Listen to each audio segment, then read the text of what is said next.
ఓం సాయిరామ్. బాబా భక్తులందరికీ కూడా నమస్కారం అండి. అందరూ కూడా సుఖంగా సంతోషంగా ఎప్పుడూ కూడా ఆనందంగా ఉండాలి అని చెప్పి ఆ బాబాగారి తరపున నేను కూడా మనస్ఫూర్తిగా కోరుకుంటున్నాను. ఈరోజు బాబాగారు అందించే సందేశం ఏంటి అంటే కనుక, తల్లి దండం పెట్టి చెప్తున్న రహస్యంగా విను. నీ బంధం గురించమ్మా 3 ముఖ్యమైన విషయాలు.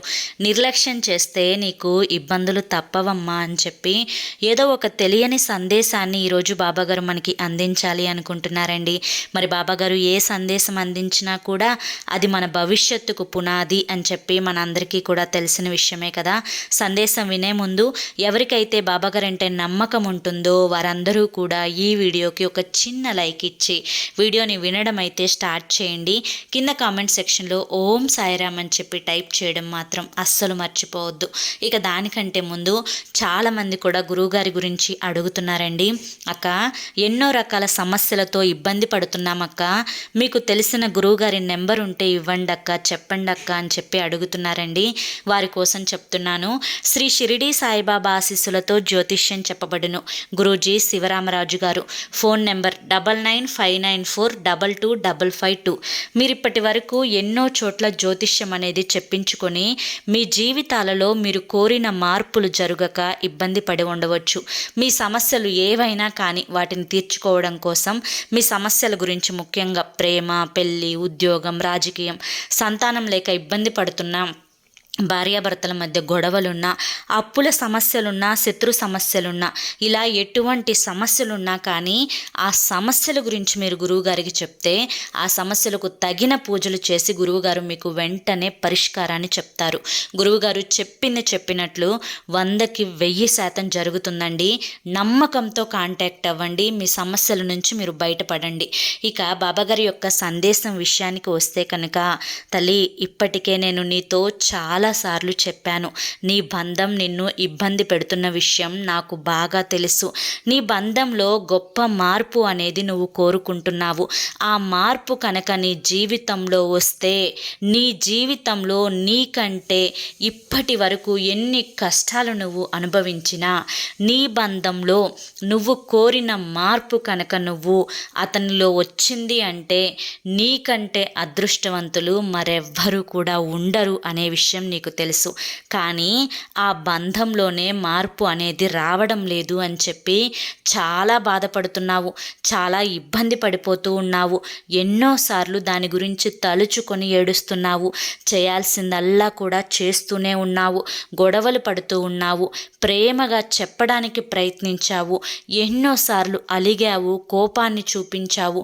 ఎన్ని చేసినా కూడా కొంత కూడా కనీసం ఆవగింజంత మార్పు కూడా రావడం లేదు.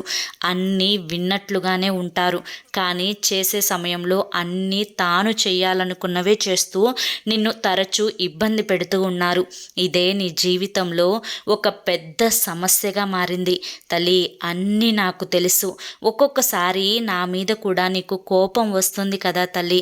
బాబా, ఎప్పటికప్పుడు ఓర్పుని పడుతూ ఉన్నాను.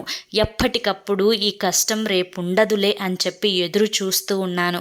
అయినా కూడా నా జీవితం ఇప్పటి వరకు సగం కూడా గడిచిపోయింది. ఇక ఎప్పుడు బాబా నా జీవితంలో నేను సంతోషంగా ఉండేది? నేను ఎంతో ఓర్పుగా ఉంటున్నాను, కానీ నా ఓర్పుకి ఫలితమే లేకుండా పోతుంది కదా బాబా.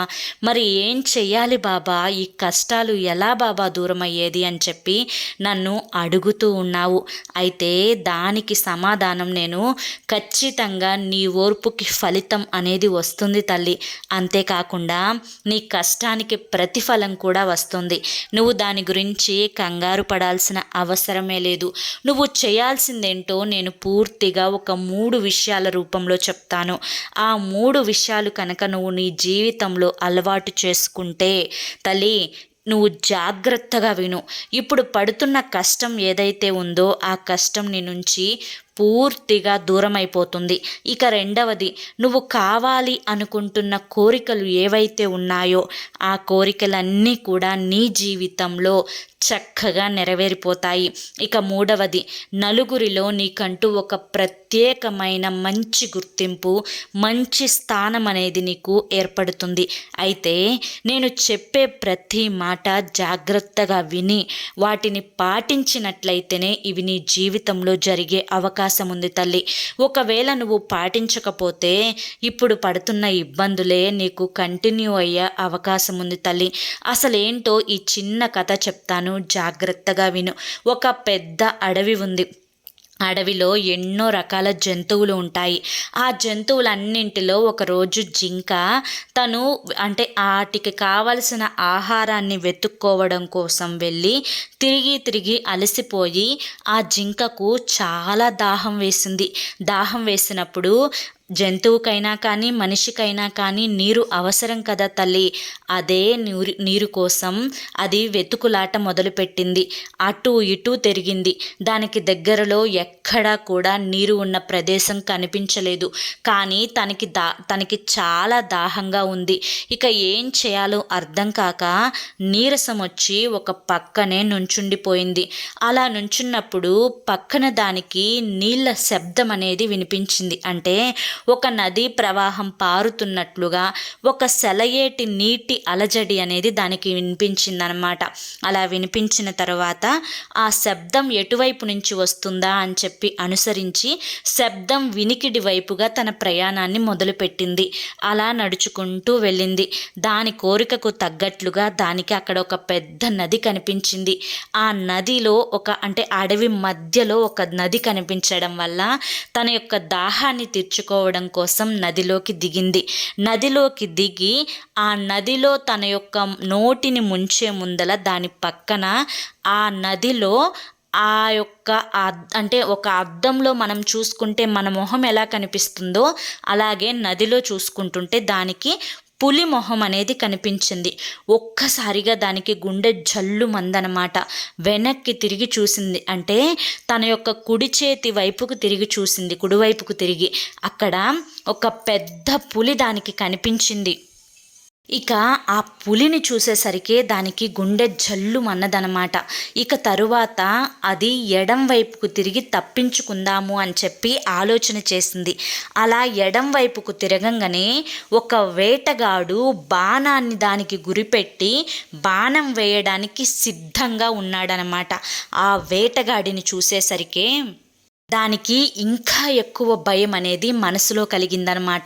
ఇటు కుడివైపుకు తిరిగితే పులి తినేస్తుంది, ఎడం వైపుకు తిరిగితే వేటగాడు చంపేస్తాడు. పోనీ ముందుకు వెళ్దాము అని చెప్పి చూస్తే అప్పుడే ఆ యొక్క నీటిలో ఒక పెద్ద అగ్ని, అంటే అడవిని అటు సైడు ఎవరో తగలపెట్టేస్తూ ఉంటారనమాట. ఆ యొక్క అడవి తగలబడుతూ ఆ యొక్క పెద్ద పెద్ద మంటలు అనేవి నీటి మీదకి కూడా వచ్చి పడుతున్నాయి. అంటే ముందుగా ఈదుకుంటూ వెళ్దాము అంటే ఒక పక్క ముందు అడవి అనేది తగలబడిపోతుంది. వెనకటికి వినే ఉంటావు ఈ సామెత తల్లి, నువ్వు ముందు చూస్తే నొయ్యి వెనక చూస్తే గొయ్యి అనే మాట. అయితే ఇప్పుడు దాని పరిస్థితి అంతకంటే దారుణంగా తయారైంది. అటుపక్కకి వెళ్ళలేదు, ఇటుపక్కకి వెళ్ళలేదు, ముందుకి వెళ్ళలేదు. సరే, ఏదైతే అదైంది. నేను మంచినీళ్ళు తాగడం కోసం మాత్రమే ఇక్కడికి వచ్చాను. పైన అంతా కూడా భగవంతుడి దయ. నేనిప్పుడైతే నా దాహాన్ని తీర్చుకుంటాను అని చెప్పి తల వంచుకొని తను ముందు నీటిని తాగడం అయితే మొదలుపెట్టింది. అలా తల వంచిన మరుక్షణం వేటగాడు తన బాణాన్ని గురిపెట్టాడు. ఆ బాణం సరాసరిగా వెళ్ళి పులికి గుచ్చుకొని పులి అక్కడికక్కడే చనిపోతుందన్నమాట. ఇక వేటగాడు బాణం వేశాడు కదా, ఇటు పక్కన వేటగాడు ఆ యొక్క పులి కోసం ముందుకి పరిగెత్తుకుంటూ వచ్చి ఆ యొక్క అగ్ని ఎగిసి పడుతుంది కదా, ఆ అగ్ని ఆ యొక్క వేటగాడి కళ్ళల్లో పడి తనకి కళ్ళు అనేవి పూర్తిగా పోయి తను కింద పడి నా కళ్ళు అని చెప్పి ఏడ్చుకుంటూ ఉన్నాడు. అంతలోనే పెద్ద పెద్ద ఉరుములు మెరుపులతో వర్షం మొదలయ్యి ఎదురు మంటలు కూడా ఆరిపోయాయన్నమాట. అంటే తనకి 3 వైపులా ముంచి ఉన్న ముప్పులో నుంచి దేవుడు చాలా ఈజీగా తనను కాపాడాడు. కానీ అక్కడ ఆ జింక కంగారు పడకుండా, అంటే అయ్యో నాకు ప్రాణాపాయం ఉంది, నేను ఎలాగైనా పరిగెత్తాలి అనుకుంటే కనుక ఆ సమయంలో ఇటు పులి వెనకపడేది, అటు వేటగాడు వెనకపడేవాడు, లేదా ముందుకు వెళ్తే తను మంటల్లో పడి చనిపోయేది. కానీ ఈ 3 చేయకుండా ఏది జరిగితే అది జరుగుతుంది అని చెప్పి ప్రశాంతంగా తన పని తాను చేసుకోవడం వల్ల భగవంతుడు తనకి ఒక గొప్ప మార్గాన్ని ఏర్పాటు చేశాడు తల్లి. అదేవిధంగా ఆ జింక ఉన్న పరిస్థితులలో అయితే నువ్వైతే లేవు కదా తల్లి. కనుకనే చెప్తున్నాను, ముందు చూస్తే నుయ్యి, వెనుక చూస్తే గొయ్యి లాంటి పరిస్థితులలో కూడా నువ్వు గుర్తుంచుకోవలసిన ముఖ్యమైన 3 విషయాలు ఏంటి అంటే కనుక, ఒకటవది, నువ్వు ఏ పని చేయాలి అనుకుంటున్నావో ఆ పని చేసేటప్పుడు మొదట ఎటువంటి కోపం నీ మనసులో ఉంచుకోవద్దు, ఎటువంటి ఆవేశం నీ మనసులో ఉంచుకోవద్దు. కేవలం నిదానంగా ప్రశాంతంగా ఉంటూ నీ యొక్క మనసుని నిలకడగా ఉంచుకుంటూ ఆనందంగా ఇష్టతతో నువ్వు చేసే పనిని నువ్వు చేసుకుంటూ వెళ్తే కనుక ఎన్ని అడ్డంకులు వచ్చినా కూడా ఆ పని సక్సెస్ఫుల్గా నెరవేరుతుంది. కనుక నీకంటూ ఒక ప్రత్యేకత ఉన్నప్పుడు ఆ ప్రత్యేకతలో నువ్వు గుర్తింపు తెచ్చుకునే ప్రయత్నం చేయకుండా మాత్రం ఎప్పటికీ మానుకోవద్దు. ఇక రెండవది, నీ బంధం నిన్ను కష్టపెడుతుంది అని చెప్పి నీకు అనిపించినప్పుడు ప్రేమగానే అతనితో ఉండే ప్రయత్నం చేయి తల్లి. ఎందుకంటే ఈ యొక్క ప్రపంచంలో ప్రేమను మించిన ఆయుధం మరొకటి లేదు తల్లి. కనుక మొదటి మాట నేను చెప్పింది ఏంటి అంటే కనుక అందులో నీకంటూ ఒక గుర్తింపు ఏర్పడుతుంది. ఇక రెండవ మాట, ఈ నీ బంధం విషయంలో ప్రేమగా ఉండాలి అనే చెప్పి ఈ మాట వల్ల నువ్వు తెలుసుకోవాల్సింది ఏంటి అంటే కనుక, ఎంత పెద్ద కోపిష్టి వ్యక్తినైనా కానీ, ఎంత బలహీన పరుణుడైనా కానీ, ఎంత చేతగాని వాడినైనా కానీ కేవలం ప్రేమ అనేదే మారుస్తుంది. అది కొంచెం సమయం పట్టవచ్చు, కానీ ఖచ్చితంగా ఆ ప్రేమ నువ్వు ఎంత ఇవ్వగలుగుతావో అంత ఇవ్వగలిగితే నీ సమస్యలన్నీ కూడా దూరం అవుతాయమ్మా అని చెప్పి నేను నీకు హామీ ఇస్తున్నాను. ఇక నీ యొక్క కష్టంలోనైనా, ముఖ్యంగా కోపంలోనైనా, బాధలోనైనా కానీ ప్రేమని మాత్రం వదలొద్దు అని చెప్పి నేను నీకు ఇప్పుడు హెచ్చరించి చెప్పాను. ఇక మూడవది ఏంటి అంటే కనుక తల్లి, ప్రపంచంలోకి అంటే ఈ భూమి మీదకి అందరూ ఎలా వచ్చారో నువ్వు కూడా అలాగే వచ్చావు. కనుక ఈ భూమి మీద అద్దెకి వచ్చినట్లుగానే ఎవరి ప్రాణమైనా కానీ ఏదో ఒకరోజు పోవాల్సిందే. కనుక తెలుసుకోవాల్సింది ఏంటి అంటే కనుక ఏది శాశ్వతం కాదు కాబట్టి దేని మీద కూడా అత్యాశ అనేది పెంచుకోకూడదు. ఇక ముఖ్యంగా ఏది జరిగినా కూడా మన మంచికే అనే ఒక సంకల్పం మనసులో ఉంచుకొని చేయాలి అనుకున్న పనిని సక్రమంగా చేసుకుంటూ కోపాన్ని తగ్గించుకొని ఆవేశాన్ని తగ్గించుకొని ఆలోచన జ్ఞానం అనేది పెంచుకుంటూ కనుక వెళ్ళి నలుగురితో మంచిగా ఉండే ప్రయత్నం చేసి నలుగురిని సంపాదించుకోగలిగితే తప్పకుండా నువ్వు ఏదైతే సాధించాలి అనుకుంటున్నావో అందులో నీకు ఒక గొప్ప విజయం అనేది దొరుకుతుంది అని గుర్తుంచుకో తల్లి. ఈ 3 ముఖ్యమైన విషయాలు కనుక నువ్వు జీవితంలో అలవాటు చేసుకుంటే నీ యొక్క ముఖ్యమైన సంకల్పం, నీ బంధం మారుతుంది అనే ఈ సంకల్పం ఏదైతే ఉందో ఆ సంకల్పం అనేది తప్పకుండా నెరవేరుతుంది. నీ బంధంలో ఖచ్చితంగా మార్పు అనేది వస్తుంది. నా మీద నమ్మకాన్ని ఉంచు తల్లి. ఆ నమ్మకమే నిన్ను ఒక గొప్ప స్థాయిలో ఉంచుతుంది అని చెప్పి గుర్తుంచుకో. ఎందుకంటే ఈ తండ్రి అయిన బాబా నీతో ఎల్లప్పుడూ కూడా ఉంటారు. నీ బంధం నీతోనే ఉండేలా చూస్తారు. నువ్వు ఆనందంగా ఉండేలా చూస్తారు.